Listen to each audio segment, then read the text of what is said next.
Hi, and welcome to another video. I'm going to dive right in because this is going to be a long one. So this footage was taken last week Sunday at about 6:15 a.m. I got up at 5, got ready, jumped in my car, grabbed a coffee, and headed east because I have a week's worth of plant chores piled up and waiting for me at my garden. So I was only able to make it back once this week just to do a watering. So I have to do a thorough check over for everything and get everything done by 11 a.m. So I was so happy to just have this moment of inspiration when I arrived and saw this beautiful rainbow, and the rain had stopped, so I was ready to go at this point. I'm going to change things up a little bit. And firstly, we're going to do a walkthrough and sort of assess what has to be done. So usually I would trim off any yellow leaves and check to see if there are any pests or any serious damages so that I could sort of prioritize the chores. So we're going to take a walk through and see, how things are looking at a first glance. So from the onset, there are just the usual yellowing leaves. I'll do a little cleanup along the way with fallen leaves, just sort of pulling them out of pots. Here, of course, I always have a little drama. So some pots fell off my stand. Usually that's because of high winds or an iguana that I suspect is traversing. Here is where they would have fallen off from. As you can see, there are a lot of other fallen pots, so something definitely passed through here, and I'm going to have to neaten up all of that.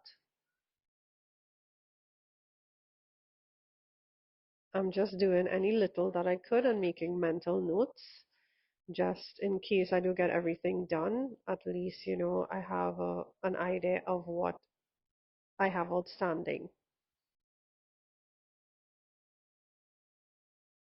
So I'm just continuing with assessments here. On this side, I see one of my newer leaves has broken off. I really have to get to the bottom of what is passing through here. Clearly, it has to be large. It's not a snake or, I don't have any other pets that could possibly do this. So I really do suspect at this point that it's an iguana. This entire pot has fallen. This is my Syngonium chiapens. I did a pole extension in my last video that you would have seen. That has completely fallen over. So I'm just putting it back up as best as I could for now. This really broke my heart. So this is actually the top of my philodendron red Anderson. It is completely snapped off. The pain. So here I was blaming an iguana all this time, and I find a bunch of my red Anderson leaves. They are nodeless, just leaves in a glass jar that I was using to prop another plant in here. So now I'm thinking maybe it fell and the gardener that passes through here was trying to clean up and didn't want to throw away my leaves, so he kind of just put them in there. Really, I'm not sure, but I lost a bunch of leaves clearly. So I don't know if it fell or if the iguana tried to run up that pole. All of this, well, this is like a bouquet, I would say, of broken leaves, and this is the top cut. Of course, I'm not going to throw this out. At this point, I'm really assessing viability to prop it. At this point, I just moved right along because time is of essence. I had to leave here by 11, and it was probably 7:45 now. So I had to hurry up with my assessments. That's my Stephania erecta that is completely leafless. This is a dead cactus from when my Hoya stand fell. This is another Hoya that is clearly croaking. I'll probably just toss that out. This is just an old leaf from either my regular Monstera deliciosa or my Thai, I'm not sure. Just opposite was my Alocasia aslanii. It is losing its oldest leaf. I've got some crisping on my Luxurians, and my Crystallinum by Luxurians hybrid has lost all its leaves again. This is the second one. I really have to think about what I'm doing wrong with that. Yellow leaves, just disregard. No big issues there in my mind. These are just the older leaves perishing. Oh gosh, I know this is bone dry. Yep. I think I'm gonna put that into a soil mix similar to this one, where I'm just either gonna fill the pot halfway or 1/3 way up with soil. This is a close-up look at my Alocasia nebula roots that are completely exposed. This is long overdue for a repotter. It is suffering now, and I really need to get on it. My Mickey Mouse taro is just stuck at that size, being decimated by spider mites, as well as my stingray. So these need treating. Another toppled plant. This is top heavy, so that definitely needs to be repotted. That is also a reverted Florida Beauty that I'm growing out to chop to try and bring back the variegation. This is another suffering one, my Hoya polyneura. Grasshoppers took this one out and it has not come back. Right, so all my preliminary assessments are done. I'm going to suit up now, get all my gear. These are a couple clippers, my Velcro tape, my bamboo stakes for staking smaller plants. That's my Sharpie and a couple tags in there. I've also got some clips for staking and my extra glove. This is what I found as I proceeded. This has to be skin from an iguana, so I know a big one is passing through here. I ended up staking my Syngonium chia pens just to give it a little more stability. So that is now upright and it will hopefully hold, I'm thinking. I decided to prop my larger marble queen to continue trying to size it up. So this top cut, I just placed in water with some lacquer and that PVC pipe just to stabilize it in a glass jar. So hopefully it'll root for me in there, and I'll put it on a pole again to continue to size it up. I also chopped my Florida Ghost. This was a massive cutting. It's a very mature specimen, as you can see. I'm hoping to get 2 cuttings from this, and I'm just going to also place it in a glass jar to prop. I'm going to check now to see which ones need a repot. This Snow Queen pothos is growing out of the pot, and I'm just going to pin it down for it to continue rooting downwards, exactly where you saw that pin. And this is it pinned. I also topped it up with some soil just to encourage rooting. This was just a quick win before we really get into it. I then noticed something weird going on with this Hoya, and I still have no idea what really happened. It looks like something was either feeding on the plant or living in the plant. Those lower leaves have completely dried up, and there's like a bunch of like eggs and webbing, I'm guessing. If you know what it is, please message me. I'm gonna have to clean that up. I don't know if you're getting a good look, but there's a lot of webbing and like these black dusty remnants looking like iron filings, but obviously it's not that. But something that really needs cleaning up and treating. Hopefully that part of the stem is not lost. Okay, so at this point, I've pulled out all the plants that I'm going to be dealing with in detail in this video. This is basically the full lineup. of who's going to get troubleshooted, who's going to get repotted, assessed in a more detailed way. So it's going to be packed with, I'm hoping, useful information for y'all.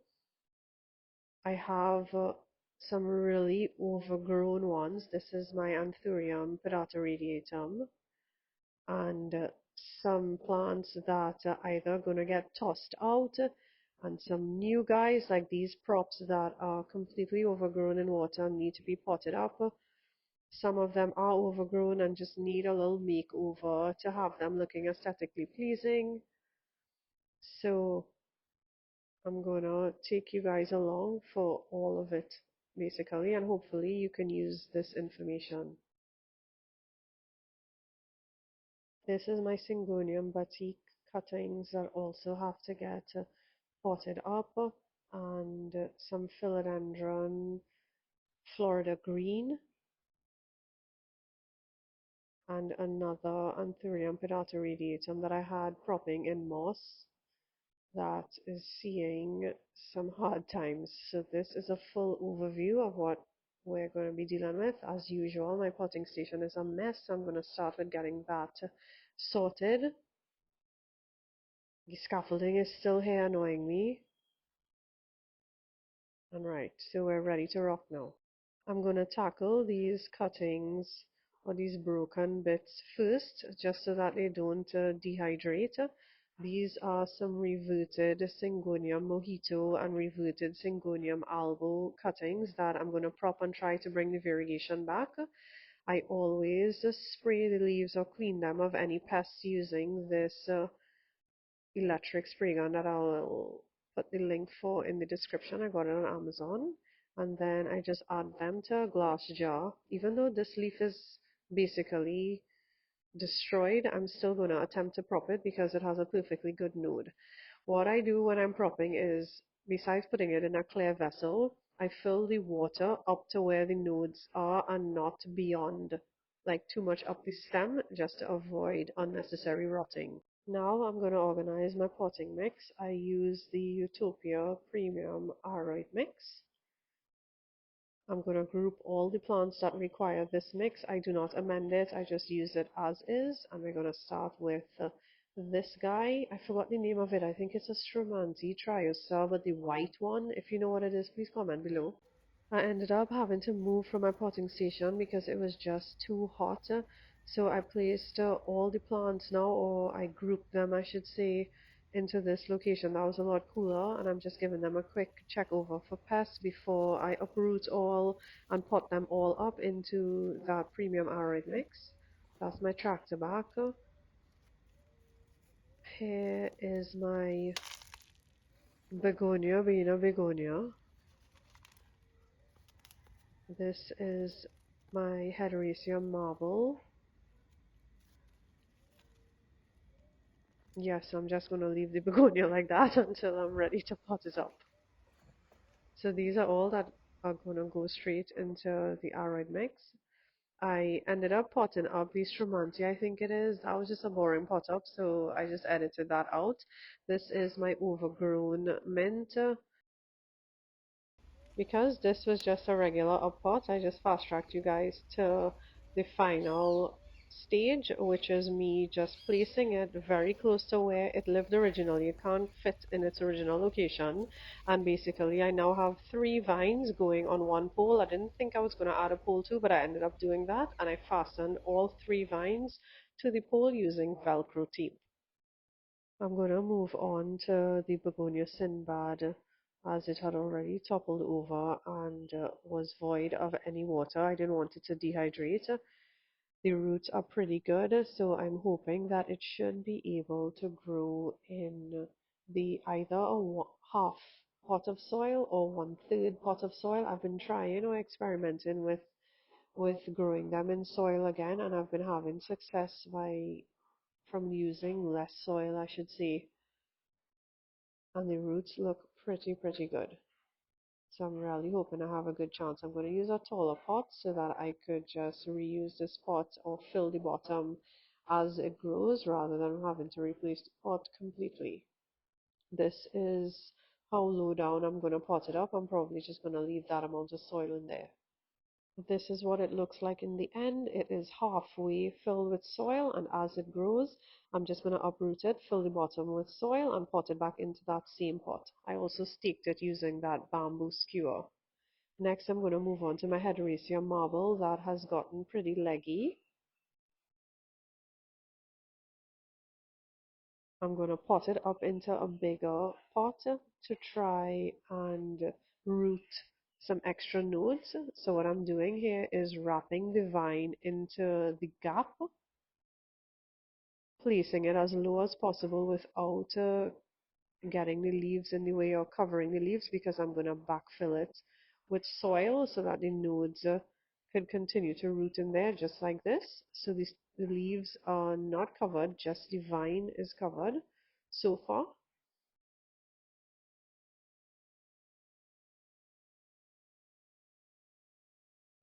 I then got some paper clips that I converted into pins, and I'm going to continue pinning the vines into the pot to encourage even more nodes to root and hopefully create a fuller plant. The colored bits are the paper clips that I've used to pin the vine.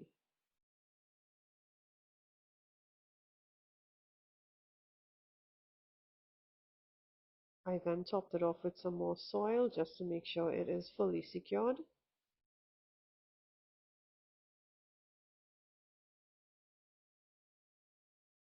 It looks quite dehydrated. It looks a lot fuller though, but still dehydrated. I'm going to have to check on this in 2 days to make sure that it is hydrated and everything is alright. I'm going to tackle this next, my Amplyssimum silver or silver streak epipremnum.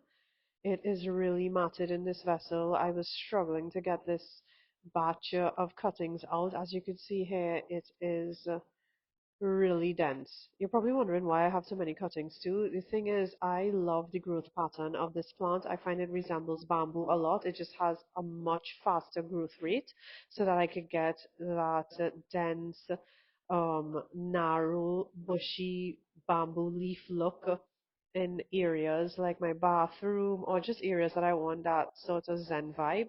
I'm going to put all of these up individually, and I'm hoping to incorporate them into a landscaping project that I will tune you guys into as well. I want to create a full either green wall or a very tall corner display with maybe 4 to 5 vines growing up one pole. So we'll see how that goes. These are my Florida green props. This one wasn't as well rooted as I would have hoped, so I'm going to just leave that in my Super Thrive solution to continue rooting till it gets a little more dense. This is how I set these internode props in the pot with the activated node or new shoot facing upward, and I ensure that I don't cover it when I'm potting it up.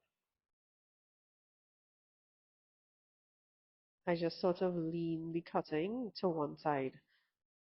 I haven't decided what I will do with all of these. I'll probably sell off a couple, but I love, love, love this plant. I find it so easygoing and always pest free. Syngoniums I love to use as fillers in arrangements or even as ground cover. This is my Syngonium batik cuttings, and I like to pot 3 cuttings in one pot just to make sure I get a nice full pot that can be used in arrangements. These have not rooted or haven't sprouted to my liking, so I'm just going to put it back in the Super Thrive water, but these are them all potted, and I'm gonna bring out my great white water and water everyone in. I moved on to one of my Anthurium fingers propagations. This is probably the most easygoing Anthurium that I have. It is so easy to grow and prop if you're thinking about it.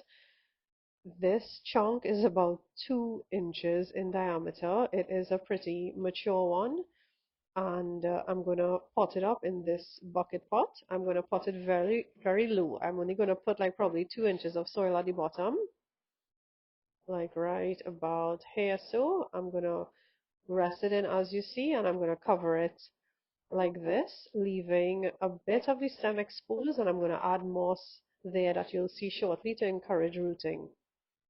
I actually had two to pot up, and this is what they look like completed.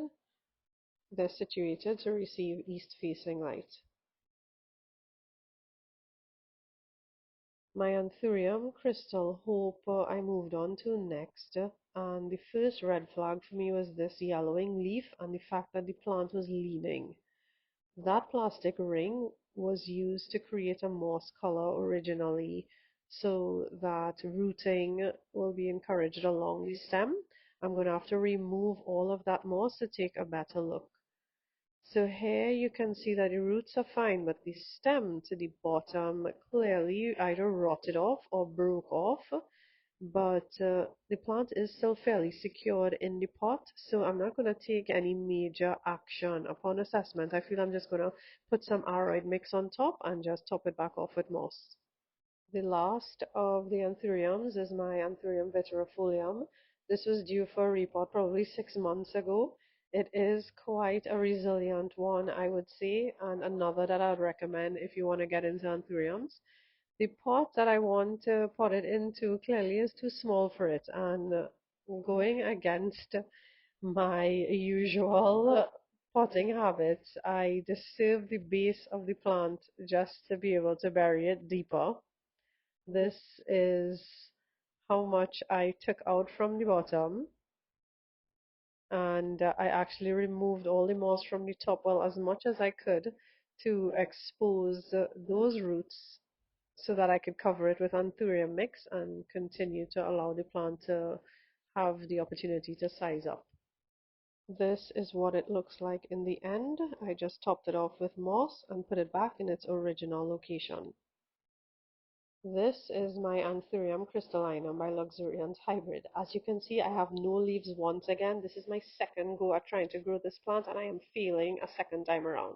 I took it out of its tree fern substrate, and now it is primarily in leca, covered in moss, in dome. I am hoping to wake that node up. I will keep you guys posted in an upcoming video, but cross your fingers and your toes, please. Moving right along to this spider mite infestation on my Alocasia nebula, these yellowing leaves are signs of a pest infestation. I thought it mainly was because I had exposed roots on the surface. This is the product of having a moss collar on your alocasias. You get rooting as high up on the stem as possible, which makes it great for when you're repotting. You're going to see me empty this shortly, but there's 360 roots along the entire stem. I do have a bunch of root loss, but that's just the nature of alocasias. As they grow, the lower roots die off, and I always have the moss collar going to ensure that I always have fresh roots when I'm repotting. I have it growing in pond with a leca reservoir, and I'm going to use the same pot. Because the nebula was growing in semi-hydro, I'm just going to flush it and pot it right back up because it was performing well. It didn't rot or had any issues per se other than the spider mites, so I'm just going to reuse the substrate. When I'm reusing my pond, I always rinse it through thoroughly as you saw me do, and I sift it to separate the pond from the leca, because I basically just use the leca as a reservoir, not really an amendment. And the sifting process also allows me to pull out any organic matter or any unwanted matter that got mixed in to the substrate, like dead roots or anything unwanted really. So I could pick that out when I'm finished sifting, and I also get to check for corms this way because the pond settles to the bottom after sifting and the leca remains in the wire basket. So here I am pulling out those bits of organic matter that I mentioned. Here it is all separated, the leca in the basket, the pond in the lower sieve. And I'm going to now pour the lacquer out onto this surface to check for any combs. So I just gently go through, still picking out whatever I don't really want mixed in there, as I'm going to reuse this lacquer as well. In this case, I didn't find any combs.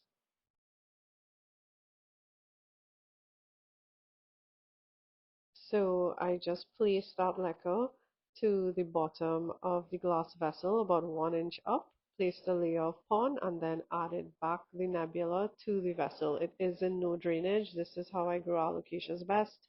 I just topped up the pond, the same pond that I flushed. I ensured that the roots were well separated in there, or parted, I should say, to ensure that the roots are making good enough contact with the pond to ensure efficient nutrient uptake. Then I just topped it off with leca, as you see there, which is just an alternative to moss, and started my spidermite treatment. That is a mixture of alcohol and dish soap in that water bottle. I just wiped the leaves front and back thoroughly and left it to dry.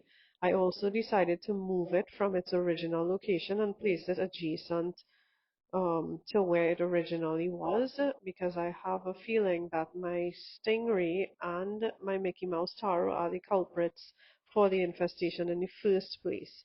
So I'm going to remove those two as well, treat those with Endol, and hopefully I'll get this spider mite infestation under control. They are really far away from the original spot now. Now I'm going to tackle my Stephania erecta. As you can see, it is quite squishy, so I anticipate that much of it has rotted. It came out of the pot so easily, it literally was just resting on the top. I think I was able to salvage one root at this point, and well, I didn't hesitate to take it apart. I just took off all the mushy, rotted bits, and this is what I was left with. I was able to save that one root, so I have basically half of the cortex, and I covered the entire thing in cinnamon just to prevent any sort of bacterial or fungal infection. And I'm going to get a terracotta pot and place it very shallow into the pot. From the research that I have done, it grows best in a cactus and succulent mix. Thank goodness I picked this bag up from Grow Right. By the way, if you're going to shop from them, when you pop in, mention Candy and you'll get 10% off in store. Anyway, because my cortex was so heavily rotted, I decided I would amend that cactus mix with perlite just to make it even more airy. And well, as you know, I love to store my soil in containers. It's just so much easier for me to use and scoop out when I'm actually potting up. This mix looks pretty good. Just as additional precaution, my brain is telling me to add a layer of lacquer just for even more drainage, especially as it was already rotting. And here I am amending the soil. I would say 75% soil, 25% perlite. And I'm going to just add a very thin layer before I add the cortex just to cover the lacquer. And here I am just sort of assessing how deep to bury the cortex. I'm just going to rest it as you see here. This is the final position that I decided on. I covered that exposed root, and as you could see, the majority of the cortex is exposed, and I decided to change the location that it was living in just so that it doesn't get rained on as much.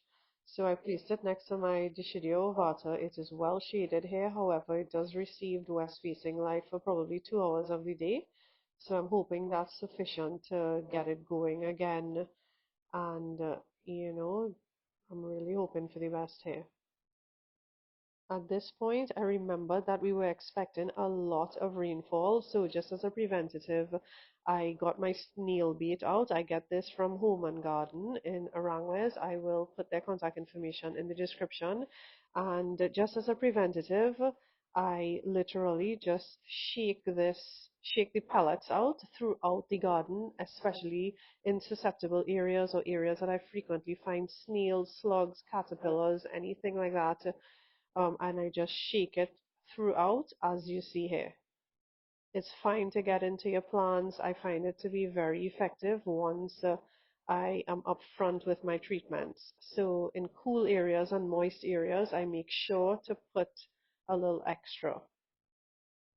Last but not least, well, I almost forgot actually, is my Hoya acuta that is completely void of leaves now. I removed all the soil and I decided I'm going to try and regrow it in leca. So here I am putting it into my humidity dome, and again, I'm going to just hope for the best here, and I'll keep you guys posted. And that's that. Finally, we're done. I think I'm gonna do an updates video next based on the plant chores video that I did first so that you guys can have an idea of the progress and where I've had success, where I've failed, so at least you can also document what I'm doing, what's working, what's not working. I would love to hear back from you guys. If that's what you want to see next, please let me know. If there's any other requests that you have, please feel free to message me. I do enjoy making these videos and I would love to hear back from you all. So thanks again, and I'll see you guys next week.